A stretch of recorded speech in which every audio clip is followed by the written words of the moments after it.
Bonjour et bienvenue à cette nouvelle édition du Monday Report de Bordier. Les statistiques économiques publiées aux États-Unis la semaine dernière ont été, dans l'ensemble, plutôt décevantes. Certaines d'entre elles sont particulièrement perturbées par la guerre commerciale et les phénomènes d'anticipation des droits de douane de la part des différents agents économiques. Les ventes de détail en sont un parfait exemple. Elles ont fortement rebondi en mars, surtout dans les automobiles, en anticipation des droits de douane de 25% sur le secteur. C'est donc assez logique qu'elles se calment le mois suivant, en avril. Malheureusement, cela ne facilite pas notre lecture de la véritable tendance sous-jacente. Cela étant, l'évolution des marchés demeure dictée par les flux de nouvelles concernant la guerre commerciale. Dès lors, l'accord entre les États-Unis et la Chine de réduire les taxes d'importation à 30 et 10% respectivement pendant 90 jours a ravivé l'appétit pour le risque.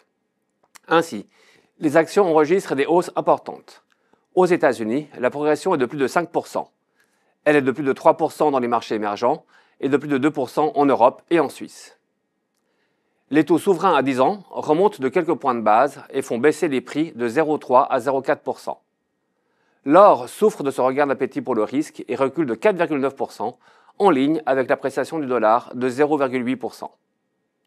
Cette semaine, nous aurons la publication des PMI manufacturiers et des services, tant aux États-Unis que dans la zone euro. En Chine, notre attention portera sur les données de vente de détail, de production industrielle et d'investissement.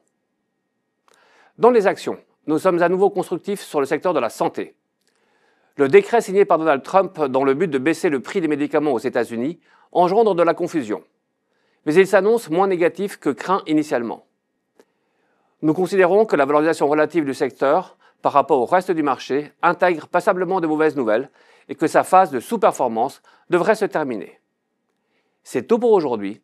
Je vous remercie de votre attention et vous dis à la semaine prochaine.